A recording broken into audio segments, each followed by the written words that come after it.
I never imagined my small rainwater collection setup would spark an all-out battle with my HOA. When they began diverting my water for their beloved community garden, how could I have known it would end with their entire office practically underwater? The first drops hit my new barrels with a satisfying plink. After months of saving, I had finally installed a full system to keep my vegetable beds thriving without running up the water bill. 5 linked barrels could easily carry me through dry spells. I nearly danced as the spring rain filled them, or at least should have filled them. But after 3 heavy storms, something didn't add up. My barrel stayed barely a quarter full. I crawled beneath the deck, tracing the gutter lines, and discovered something that made my blood boil. Someone had attached diversion pipes I had never approved. I was still kneeling in the mud when a shadow fell across me. Mrs. Carter, president of the Maplewood Estates HOA, stood at the edge of my property with her clipboard and trademark scowl. "Mr. Harris," she called out, not bothering to wait for me to stand, "your garden beds extend 6 inches beyond your approved landscaping plan." I wiped mud from my hands. Forget the garden beds. Who attached these pipes to my gutters? She gave the setup a passing glance, her face carefully blank. The association made adjustments to all corner lots. If you'd attended last month's meeting, you'd know we voted to optimize water distribution. Optimize? You're stealing my rainwater. Don't exaggerate, she sighed, marking something on her clipboard. Per bylaw 68.2, all excess precipitation belongs to community spaces, and your system wasn't cleared by the architectural committee anyway. 2 maintenance workers in HOA uniforms appeared behind her, nodding as if this made perfect sense. "I never agreed to this," I snapped, following as she walked my property line. The diversion was elaborate. Small stone-covered channels leading into larger underground pipes. Majority rules, Mr. Harris. The community garden requires consistent irrigation. I knew that garden well, a pristine showpiece directly behind the HOA office, one I had specifically refused to fund when they raised our dues. My frustration climbed. "You're charging me more while stealing from my property." Mrs. Carter's eyes hardened. "Careful with your tone. You're already racking up violations this quarter." After they left, I traced the hidden pipes to their destination. Sure enough, the water fed the manicured garden, benefiting board members' properties most of all, including Mrs. Carter's white-trimmed colonial with its perfect view. Back home, I called the city water department. They explained rainwater rights were complicated, usually governed by HOA agreements. I'd have to check my contract, that thick packet that probably hid bylaw 68.2. While digging through my files, a knock sounded. At the door sat a bright yellow notice and a $300 fine for unauthorized modifications and confrontational behavior. That night, sleep wouldn't come. Through my window, I watched the sprinklers in the community garden spraying wastefully in every direction, despite the day's rainfall. My stolen rainfall.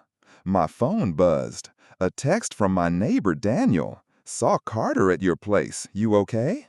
I typed back, "They're taking my rainwater for the garden."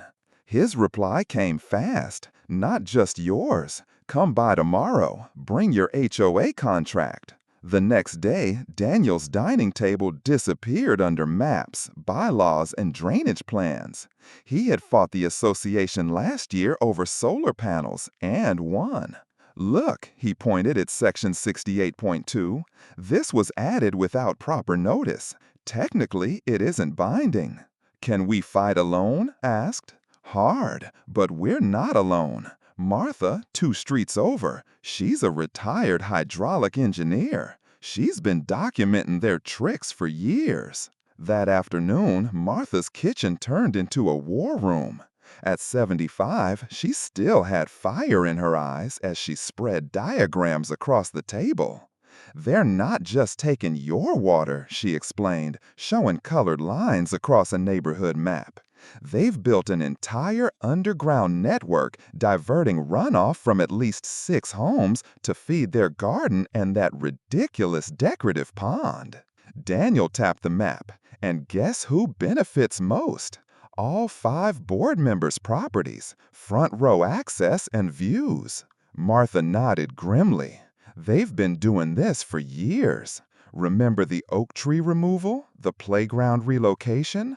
Always angled to benefit the same houses. My phone buzzed again. An HOA email announcing higher dues to cover irrigation improvements. This is insane, I muttered, showing them the message. Martha studied the map, then smiled faintly. Funny thing about water, it always runs to the lowest point unless diverted. And guess what sits at the bottom of this slope? Daniel grinned. Their precious office. I'm not suggesting anything, Martha said, her innocent tone undercut by the spark in her eye. Martha slid detailed schematics of the diversion system across the table. But hypothetically, I asked, my heart racing at the implications, if someone were to adjust these connection points during the next heavy rain, wouldn't they trace it back to us? Martha shook her head. That's the beauty of water. When their system fails, it will simply return to its natural flow, nature taking its course. As if on cue, my weather app chimed. A massive storm system, the biggest in 5 years, was forecast to hit our region this weekend. Coincidentally, the HOA had scheduled their annual garden showcase for Sunday afternoon. I glanced at my new allies, a plan forming in my mind. What exactly would these modifications involve? Martha's smile widened as she pulled fresh paper closer, sketching pipe connections and flow patterns in terms even I could follow. For the first time since discovering the diversion pipes, I felt some control returning. That night, another violation notice arrived, this time claiming my rain barrels detracted from neighborhood aesthetics. The fine had doubled to $600. I carefully filed it with the others, a strange calm settling over me. Mrs. Carter had no idea what was coming her way. By Friday night, dark clouds gathered as I hauled supplies into my garage. Martha had given me precise instructions and custom-made pipe sections that would redirect water back to its natural downhill path. Daniel helped organize everything, while his teenage son kept watch from the front window. 6-hour installation window during the storm, Daniel reminded me, checking off items on our list. And waterproof gear, you'll need it. A car slowed in front of my house. We froze until it passed. Mrs. Carter's been driving by often, I said. I think she suspects something. Of course she does, Martha replied, stepping inside with freshly laminated diagrams protected from the rain. That's why we're moving ahead with Phase 2 as well. Phase 2 was Daniel's contribution, documentation. His daughter Zoe, a journalism major, had helped compile a damning report on the HOA's questionable practices. Water diversion, selective enforcement, and financial discrepancies in landscaping contracts consistently awarded to Mrs. Carter's brother-in-law. We'll distribute these at the emergency meeting they'll call after the storm, Daniel explained, showing me the folder of evidence. Martha's already filed water rights complaints with the county. But will it be enough? I worried aloud. The HOA board had survived plenty of complaints before. Martha's eyes gleamed. That's where your neighbor Diane comes in. Diane worked at the local news station. She'd been secretly gathering footage of the diversion system and arranged for a news crew to, coincidentally, cover storm damage in our neighborhood on Sunday afternoon. The plan was thorough, but everything depended on me, modifying the system at the height of the storm, when visibility would be lowest. By the time the first rain fell, we had finished preparations. Forecasts now predicted more than 4 inches, enough to overwhelm normal drains. With our adjustments, the water would obey gravity, rushing straight toward the HOA office. Remember, Martha cautioned as she left, you're not creating anything new. You're just removing their diversions and letting nature do the rest. I barely slept that night, listening to the steady downpour intensify. At 3 a.m., I pulled on waterproof coveralls, boots, and a dark rain jacket, then slipped outside with a headlamp and Martha's tools. The storm provided perfect cover. Lightning flashed, thunder drowned out my movements. At the main junction box, where 6 properties' runoff connect to the community garden system, my fingers trembled as I swapped out the directional valve for Martha's modified version. It looked identical, but under pressure, it would slowly fail, letting the water return downhill. 3 more junctions required the same treatment.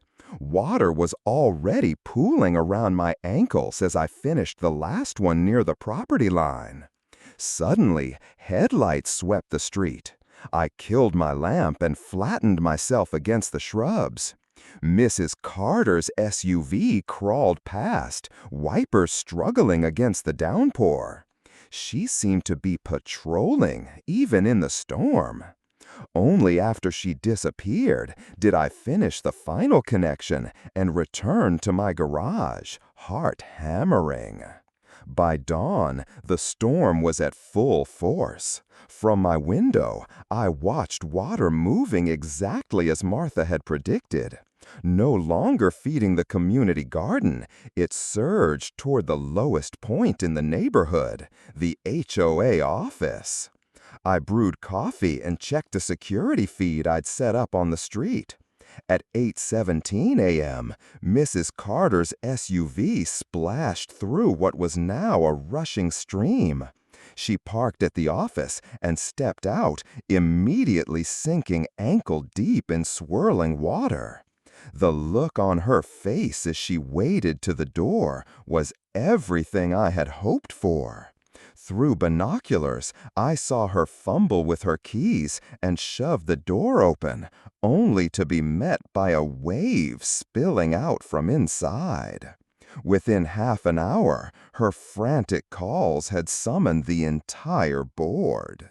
They arrived in luxury vehicles that had to park a block away because of the rising water. Even from my vantage point, I could hear Mrs. Carter shouting accusations. By noon, the rain finally eased. My phone buzzed with an emergency HOA meeting notice scheduled for 3 p.m. at the community center. The office was temporarily unusable due to water damage. Daniel texted, "It worked perfectly.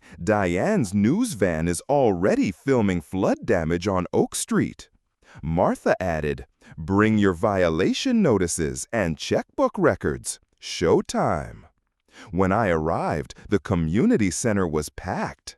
Homeowners who usually ignored meetings had shown up, curious about the flooding and hungry for drama. Mrs. Carter stood at the front, her damp hair plastered back, doing her best to look composed. "This emergency session addresses the catastrophic flooding of association property," she began, voice strained with controlled fury. Preliminary investigation suggests deliberate tampering with our water management system. Her eyes scanned the room before locking on to me. Some individuals recently cited for violations may have engaged in sabotage.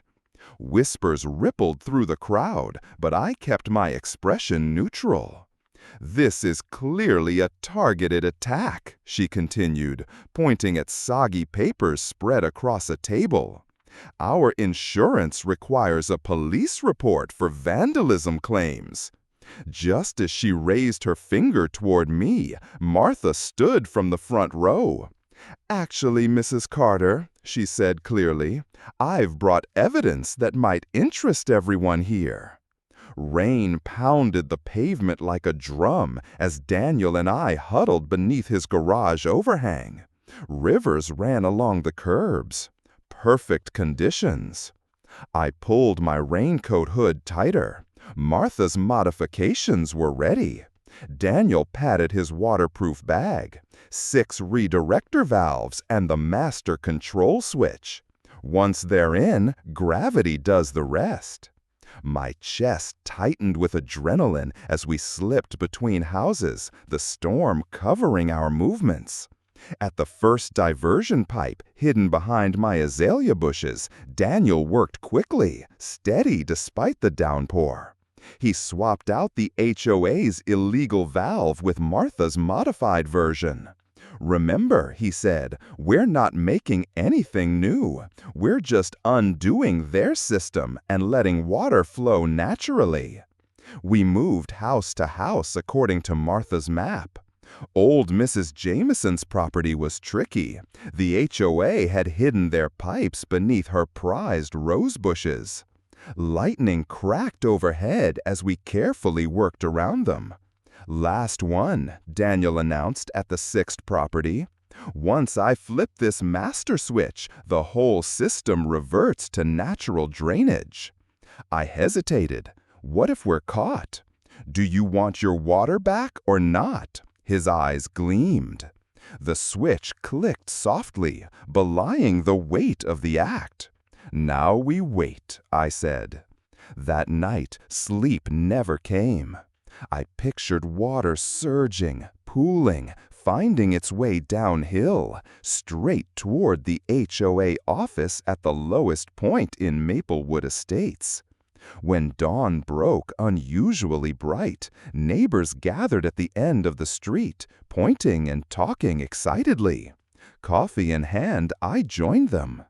"Never seen anything like it," said Tom from 2 doors down. "The whole office is sitting in a lake." He was right. Water surrounded the single-story HOA building, rising halfway up the door. The carefully kept community garden beside it, the one they'd stolen our water to maintain, was now a swamp. A black SUV screeched to a halt at the edge of the water.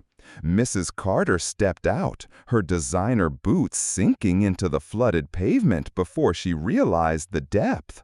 Her shriek carried across the neighborhood. "Someone call emergency services," she demanded. "This is vandalism, property destruction." I sipped my coffee. "Looks like drainage issues to me. Maybe someone should have consulted a real engineer before altering the neighborhood's natural flow." Her eyes narrowed on me. This is your doing." Before I could answer, Martha appeared at my side, calmly lifting a camera. "Documenting this for association records," she said pleasantly. "Also, I invited Channel 5 News. They're covering water rights violations in suburban communities." Mrs. Carter paled. "You wouldn't dare." The county water authority seemed very interested in my call this morning, especially about unpermitted diversions affecting multiple properties. A news van pulled up behind us, reporters quickly unloading equipment. "Emergency meeting, community center, 1 hour," Mrs. Carter barked, sloshing back to her SUV. I shared a knowing smile with Daniel and Martha. Phase 1 was complete. The community center buzzed with angry conversations when I arrived. Nearly every homeowner had turned up, something I'd never seen before. I slid into a seat between Daniel and Martha, who had spread her documentation across 3 chairs. Mrs. Carter tapped the microphone. This emergency session will address the flooding incident and necessary repairs. And who's paying for those repairs? Someone shouted from the back. Our insurance will cover, she began. Why was the office in a flood zone to begin with? Another voice cut in. Mrs. Carter adjusted her pearl necklace nervously.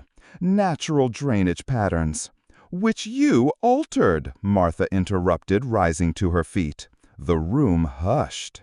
And I've brought evidence that might interest everyone here. This isn't the time, Mrs. Carter started. Show us, multiple voices demanded. Martha unrolled large property maps across the front table. These, she explained, are the original drainage plans for Maplewood Estates approved by the county 15 years ago. She placed a transparent overlay on top. And these are the unpermitted modifications your current board has made over the past 3 years. Gasps and murmurs filled the room. The HOA has systematically diverted water from 6 homes, Martha continued, pointing to my property and 5 others, all to support their unapproved garden project and decorative pond. That's ridiculous, Mrs. Carter sputtered. With stolen water, I said, stepping beside Martha. Water you took from my collection system after fining me for installing it. And mine, added Mrs. Jameson, rising shakily with her cane. My water bill tripled while my garden died. The Channel 5 reporter scribbled furiously in the back row. Daniel moved forward, holding a folder. And I've obtained financial records. HOA funds were used to pay for this illegal system, $2,700 of our dues. The room erupted in outrage. What happened last night, I said firmly above the noise, was simply nature reclaiming its course when your illegal modifications failed. Mrs. Carter's face twisted with fury. You sabotaged our system. That's criminal damage. The HOA's attorney, who had remained silent until now, leaned over and whispered in her ear. Her expression shifted from rage to sudden unease. We may have acted without proper permits, she admitted reluctantly. May have? Martha raised an eyebrow and slid a letter across the table. The County Water Authority disagrees. They've already launched an investigation. The room descended into chaos. Across the crowd, Daniel caught my eye and gave the smallest of nods. This was far from over. A reporter pushed toward me.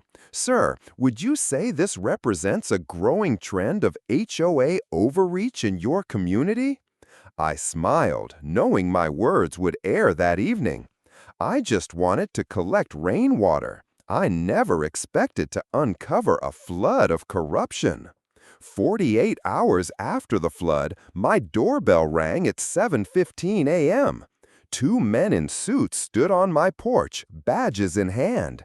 Mr. Harris, County Water Authority, we'd like to ask you a few questions about the recent incident in Maplewood Estates. My throat went dry as I let them in and poured coffee, hands trembling. Am I under investigation? The taller man, Hanson, shook his head. No, we're investigating unpermitted water diversions. Your name came up as someone who might have relevant information. Relief washed over me. I have plenty to share. For the next hour, I told them everything. My rain barrels, the emptying tanks, the diversion pipes, the fines, and how I'd connected with Martha and Daniel. And the night of the storm, asked the second investigator. I chose my words carefully. I believe the heavy rainfall overwhelmed their makeshift system. The natural drainage patterns reasserted themselves. The two exchanged glances. Hansen said slowly, "Someone modified the valves that night." My pulse jumped. "That's interesting," I replied evenly. "Very interesting," Rodriguez added, "especially since those valves shouldn't have existed at all. The HOA had no permits for any diversion system." They left with copies of my violation notices and water bills. As their car pulled away, my phone buzzed with a text from Daniel. "Emergency meeting tonight. Carter's going nuclear." That evening, the community center was even more crowded than before. Mrs. Carter stood at the podium, makeup smudged, blazer wrinkled, but her expression radiated triumph. "I've called this meeting," she declared, "to address the criminal conspiracy against our community. Our investigation shows deliberate sabotage of HOA property." My stomach clenched as she set a plastic bag on the table. Inside was one of Martha's modified valves. "And," she said dramatically, "we have security footage of trespassers on the night of the storm." Gasps rippled through the room. Daniel tensed beside me. Before Mrs. Carter could continue, a calm voice from the back spoke up. "Before you proceed, allow me to introduce myself." A woman in a sharp pantsuit stepped forward.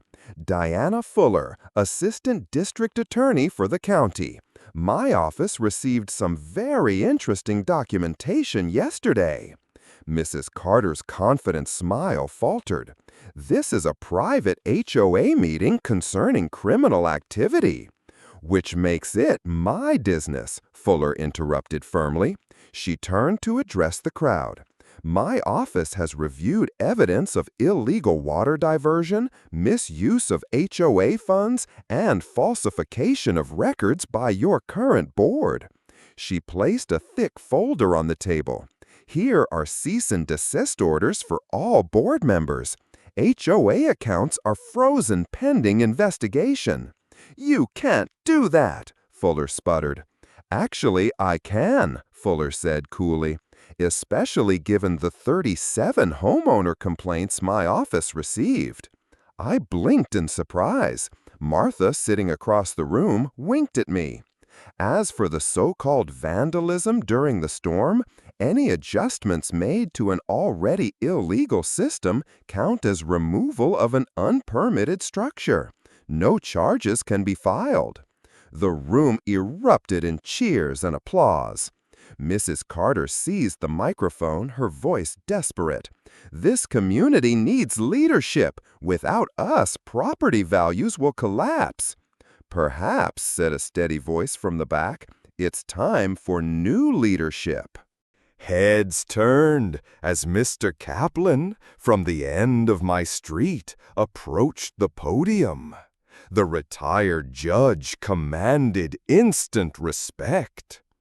"I propose an interim committee until elections can be held. Volunteers." Hands shot up around the room, including mine. "You're not taking my position!" Mrs. Carter shrieked, gripping the podium. Two security guards moved in.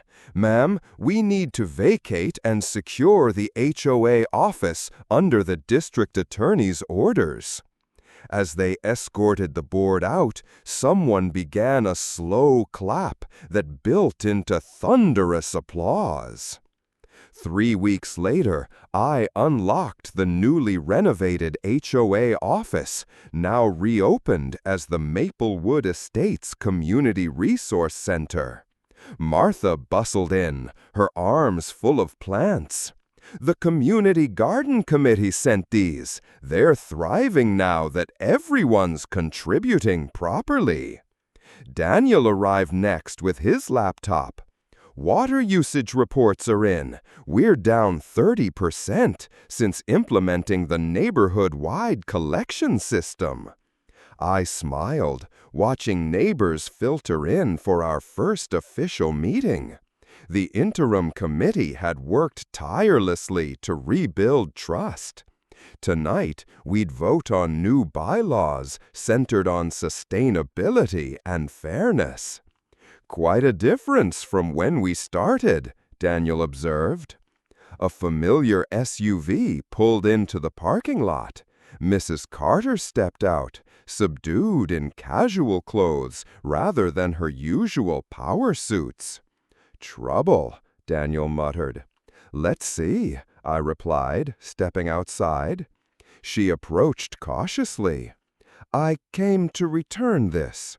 She handed me a check. "Your refunded fines, plus interest." "Thank you," I said. She hesitated. "The DA offered me a deal.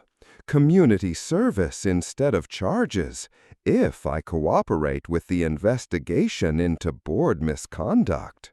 I nodded, uncertain of her angle. "I've been assigned to help with the new rainwater collection systems," she admitted, looking pained. "They said you're the expert I should consult." The irony wasn't lost on me. I could have sent her away, savored the victory. Instead, I said, "The committee meets Tuesdays at 6. Bring rubber boots. We get muddy." Her surprised expression was worth everything. That evening, as the meeting concluded with unanimous approval of our new water-sharing program, I stepped outside to check my rain barrels. They stood full, ready for the coming dry season. Across the street, I spotted new barrels being installed at 3 homes. Beyond them, the community garden flourished with vegetables and flowers. Children laughed and splashed in the new play fountain, built on the very spot where Mrs. Carter's decorative pond once stood. A far more practical use of water in our climate. Martha joined me, watching the sunset. "You know what they say about water?" she asked. "What's that?" "It always finds its level in the end." She patted my shoulder. "Just like justice." In my driveway, my original rain barrels caught the last golden light. Simple things. Plastic containers designed to hold what falls freely from the sky. Who could have guessed they'd wash away corruption and bring a community together?